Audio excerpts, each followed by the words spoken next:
Copper Spire is designed for total isolation. It's 60 feet of steel overlooking a skeletal, blackened forest, cut off from the rest of the world.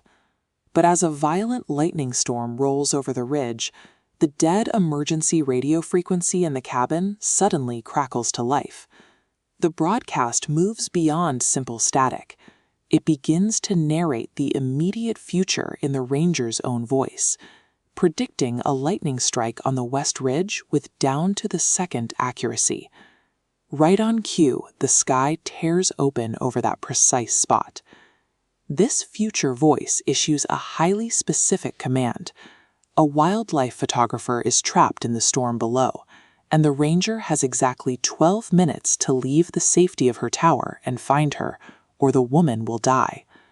Relying entirely on coordinates broadcast from tomorrow, the ranger pushes out into the driving rain and navigates the treacherous burn scar. She locates the stranded photographer exactly where the radio said she would be, pulling her from the elements and rushing them both back up the 60 feet of steel stairs to the cabin.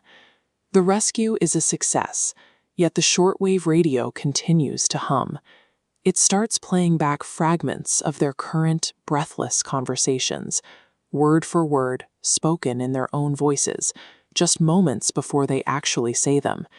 The broadcast shifts from an eerie mirror into an outright nightmare. The voice stops giving helpful warnings and begins detailing unavoidable, gruesome injuries they are about to suffer, describing a massive environmental collapse closing in on the base of the tower. The tower has stopped being a lookout post and started being a stage. Every frantic radio call is a line of dialogue they are being forced to deliver, locking them into a tragedy that has already been recorded. They decide to test the edges of this trap. When the radio explicitly instructs them to board up the east-facing windows to survive an incoming gale, they intentionally leave them wide open. They refuse the rehearsal to see if the mountain can be forced to improvise. The response is immediate. The raging storm outside abruptly cuts out. A suffocating, unnatural silence falls over the burn scar, bringing with it the distinct, crawling sensation that the millions of dead trees below are actively observing them in the dark. Physical reality begins to warp to accommodate the deviation. The natural elements turn aggressively hostile, with thick smoke flowing rapidly against the heavy wind, actively turning the environment into a series of impossible obstacles. Pushed to her breaking point by the shifting weather, the photographer finally confesses. She wasn't out in the burn scar by accident. She has been on Copper Spire before, and this is not her first time trying to outrun this transmission. The mountain is closing ranks. Every unnatural shift in the wind suggests the environment itself is recalibrating to force them back onto the path the radio intended, treating their free will as an infection that must be purged. Driven out of their primary shelter by the aggressive shifts in the weather, the two women retreat deeper into the burn scar. They seek refuge in an older, condemned fire tower to search for a way out. Inside, they uncover the historical scale of this nightmare. They find decades of frantic handwritten logs and ancient reel-to-reel tapes, proving that generations of past rangers have endured the exact same psychological torment on this ridge. This diagram illustrates the mechanical logic of the time loop they are caught in. Every single attempt a victim makes to hike out, call for rescue, or outsmart the timeline eventually fails.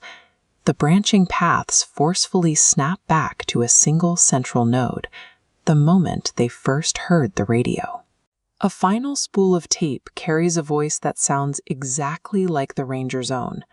It's a confession of failure, an admission that across dozens of previous iterations, every single attempt to save themselves has ended in the same silence. The mountain has no intention of letting them survive. The anomaly feeds directly on the endless rehearsal of their tragedy and despair. As if on cue, the horizon lights up. A massive, cataclysmic wildfire sweeps into the valley, consuming the dead trees and advancing on the old tower exactly on the timeline the radio predicted. The receiver crackles with a final transmission. The future voice frantically dictates a flawless, step-by-step escape route through the advancing flames, promising it's the only way to make it out alive. If they follow this route, they reach safety, but they reach it as puppets of the transmission. They understand that survival on the radio's terms means repeating this night forever. They make the pivotal, irreversible choice. They physically destroy the radio, shattering the timeline and completely blinding themselves to what happens next. Stripped of their future cast instructions, they plunge directly into the inferno. Navigating the blinding smoke and falling timber, they survive entirely by relying on raw instinct and mutual trust instead of a predetermined script. They make it out of the burn scar.